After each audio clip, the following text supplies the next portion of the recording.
Ndugu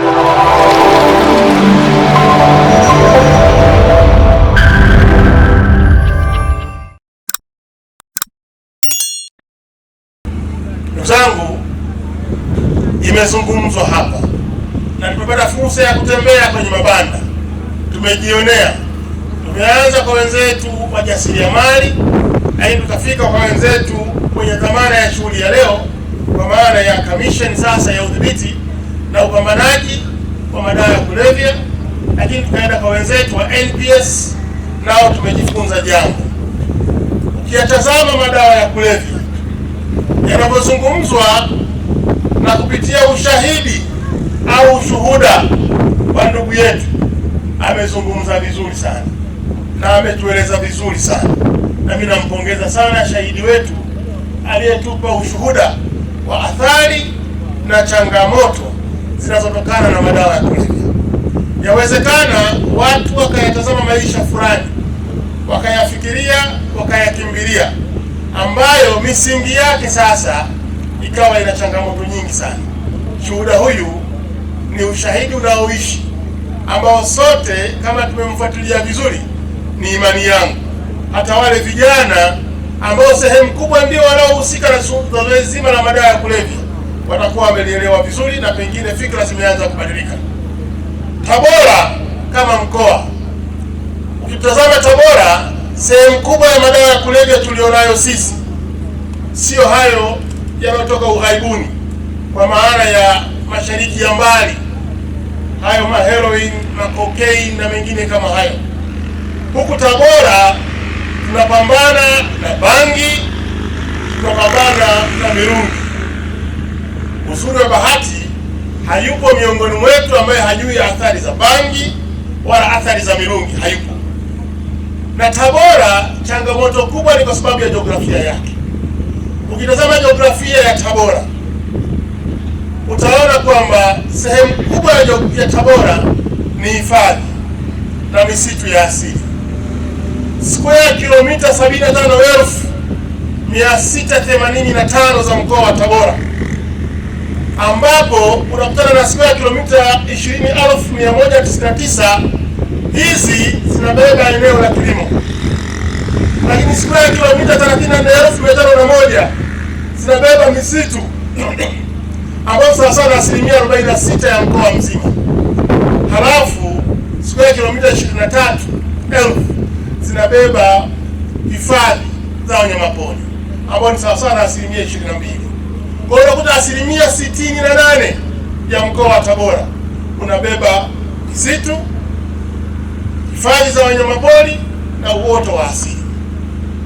Maeneo haya ndio yanakuwa kishawishi kikubwa kwa wenzetu kujiingiza kwenye kilimo cha bangi, na hapa unaangalia maeneo yenye uwevu mkubwa. Ukienda Igombe River kwa wenzetu wa Uyui, lakini pia wenzetu wa Sikonge peke yake ina square kilomita 27,000. Sikonge peke yake 27,000. Sikonge ni kubwa kuliko nchi nzima ya Rwanda. Sikonge ni kubwa kuliko mkoa wa Kilimanjaro, wilaya moja ya mkoa wa Tabora. 95% ya Sikonge ni hifadhi na mapori, 5% peke yake ndio wanakaa watu.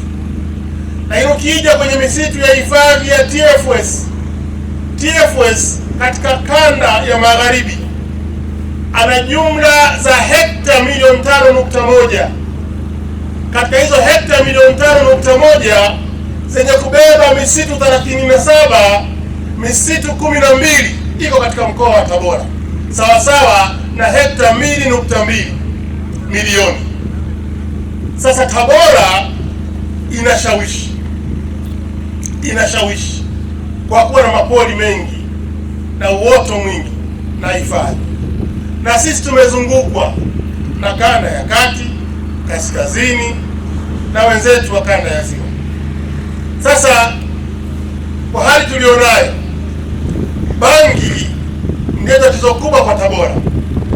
Mirungi lazima isafirishwe hasa kutoka au kupitia mkoa wa Mara, itoke Hispania ije Sirari Tarime huko ije mpaka itufikie huku Tabora.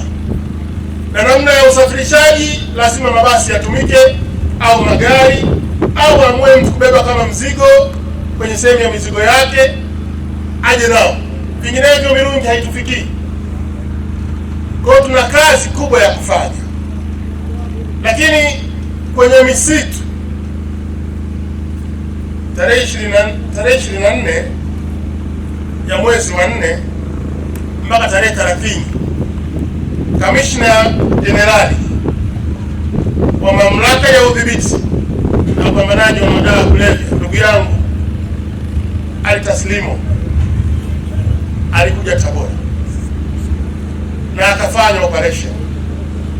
Katika operation ile, kupitia ile Gombe River ambapo alijikita zaidi Sikonge na Uyui, alikutana na bangi ambayo imerefuka kuliko kimo chake. Yaani unaweza ukajiuliza ni ya muda gani bangi hiyo. Bangi inakuwa kubwa, inakuwa sijui inamwagiliwa, sijui inakuwaje, sijui inatiwa mbolea, sina hakika. Sijui watu wa kilimo watatuambia. Lakini bangi imekuwa kiasi kama unamfahamu Kamishna Jenerali alivyo, halafu bangi ile izidi kimo chake. Mimi nimemzidi kidogo Kamishna, nafikiri nimemzidi kidogo kwa Kamishna.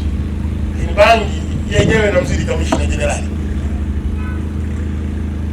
Katika operation ile, jumla ya magunia ya bangi 133 yalikamatwa. Kilo za bangi, wengine wanasema mbegu zile, 119. Ekari zilizolima bangi ni jumla ya ekari 68. Watuhumiwa sasa walikamatwa, jumla ya watuhumiwa 7 na 3 walikiri, na shauri lao limeshahitimishwa mahakamani. Hivi wanachezea kifungo chao cha miaka 30. Amezungumza shuhuda hapa, akatuasa tuachane na hadithi ya madawa ya kulevya, iwe ni bangi, iwe ni mirungi, iwe ni heroin, iwe ni cocaine, iwe ni chochote kina nasaba ya madawa ya kulevya. Mwisho wake sio mzuri, utaingia kwenye mikono ya sheria na mikono ya dola, na ima ni kifo au kifungo, kwa utachagua mwenyewe. Sasa tumemwona pia Kamishna Jenerali akizungumza na vyombo vya habari.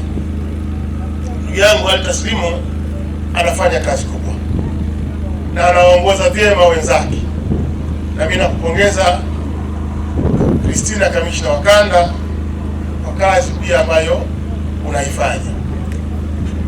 Amezungumza na vyombo vya habari pia dhidi ya madawa ya kulevya yaliyokamatwa kwenye magari yetu, na hasa mabasi na magari binafsi.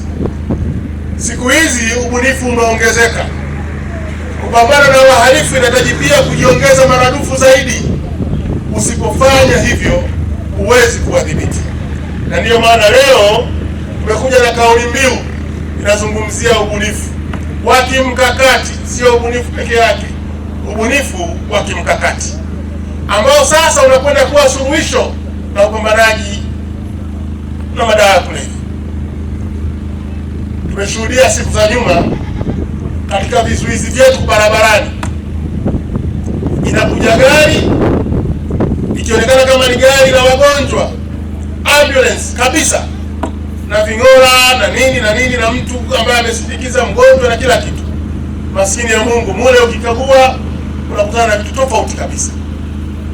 Imethibitika wako wanaosafirisha miili kwamba wamefiwa, wanakwenda kuzika.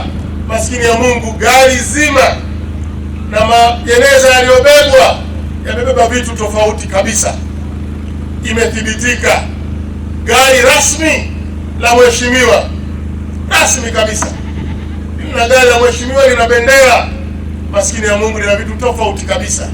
Imethibitika gari ya Interpol, anashuka afisa amevalia kama askari wa jeshi Interpol, kavaa vizuri kabisa, au wa Umoja wa Mataifa, ukiangalia na manyota yake na gari lake uweze na kumsimamisha. Na hizo taarifa za usiri zinatuambia kuna jambo hapo. Mkianza kukagua mnakutana na vitu tofauti kabisa. Haya yote yamethibitika jamani, sio mambo ya kufikirika tena, sio hadithi za Abu Nuwasi. Uhalifu umekwenda mbali, na sisi tunapoamua kupambana lazima tutengeneze mkakati tofauti. Tusikae kule wananchini kweusi, lazima tubadilike. Na ndio maana tunazungumzia hadithi ya ubunifu wa kimkakati.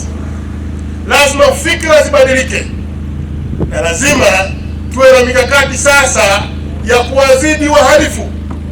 Sababu mnaweza mkajiuliza, duniani alitangulia nani?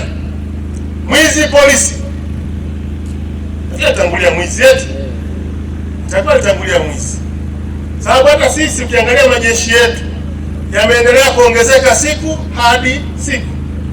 Siku za nyuma jeshi la kujenga taifa na jeshi la polisi vilitosha, lakini baadaye tukaona haitoshi, tuwe na usalama, wakaongezeka usalama. Baadaye polisi wakasema bado kuna haja ya usalama kubaki ndani ya jeshi la polisi, tuwe na intelligence unit ndani ya jeshi la polisi, ikawepo. Baadaye tukafikiria tuwe na mamlaka ya TAKUKURU, TAKUKURU haitoshi, tuwe na mamlaka ya udhibiti, haitoshi, tuwe na kadha, tuwe na kadha. Nafikiri vyote vinalenga kwenye kuongeza nguvu dhidi ya wahalifu. Wamekuwa wajiwaji sana wahalifu. Mmeona igizo hapa limetufundisha kitu, japo igizo limetupa vichocheo vinavyowapelekea watu kwenye uraibu au kwenye kuharibikiwa kwenda kwenye madawa ya kulevya. Wametueleza hapa vijana, tunawashukuru, tunawapongeza. Lakini wasanii waliopita, nyimbo zao, maigizo yao yametufunza sana, na sisi tumepokea jumbe katika jumbe walizoziwasilisha kwetu, na hapo tunaendelea kujifunza. Ndugu zangu, nimejaribu kuonyesha ukubwa wa tatizo, lakini zaidi namna gani wahalifu wamepiga hatua na siku hadi siku wanabadilisha mbinu. Leo ukiwa katika chombo cha usafiri, unasafiri kutoka Dar es Salaam unakwenda Tabora, unakutana na ndugu yako au mama mwenye mtoto, anakwambia nishikie kipochi changu hichi nimhudumie mtoto. Usikubali, sababu huwezi kujua pochi yake ina nini. Atavuka yeye kwenye vyombo vya ukaguzi, utafuatiwa wewe sasa mwenye pochi ya mama mwenye mtoto. Halafu ukizuiliwa, hatafupi mama aliyeshikwa na ngozi ndiye mla nyama, kesi inakuwa kwako. Hii tumeshuhudia duniani, wanaosafirisha madawa ya kulevya wanapotumia akili kubwa, hawatumii akili ndogo hata kidogo. Leo wanapasua sori ya kiatu, anaingiza maji, halafu anaondoa sori ya kawaida, anaweka ya plastiki ambayo huwezi kuisense kwenye vyombo vya uchunguzi. Na leo wanakamata. Ametuambia ndugu yetu hapa, wanameza madawa yanakuwa tumboni. Ukimchelewesha kidogo tu ameharibikiwa, ukimpa chai kaharibikiwa. Ametuambia hapa ndugu yetu, hizi ni sehemu ya mbinu ambazo wenzetu wanazitumia. Wanasafirisha vifurushi, pipi, chokoleti. Ndugu zangu, wameweka madawa ya kulevya. Leo tunaambiwa mpaka mbolea, anakuletea mbolea. Sisi wa Tabora tunajua tunalima tumbaku, tunahitaji NPK 1028 ngapi ngapi, inakuja mbolea ya NPK, kumbe nusu mbolea nusu madawa. Kwa wahalifu ndugu zangu, wako mbali sana. Yote ni nini? Kutafuta maisha kwa namna rahisi, lakini zaidi wanakiharibu kizazi chetu. Sasa ni simple tu, waone Viva Promotion kwa mahitaji ya printing aina zote kama vile mabango size zote na aina zote, 3D, 2D na banners, vibao vya maofisini au sehemu za biashara kama hoteli, lodge na kadhalika. Viva Promotion wana print t-shirts na jezi, wanafanya branding ya ofisi kuipa muonekano wa nje wa kuvutia. Wanapatikana Tabora mjini, mtaa wa shule, jirani na chuo cha utumishi wa umma Uhazili. Simu namba 0762 484266. Instagram @viva_promotion.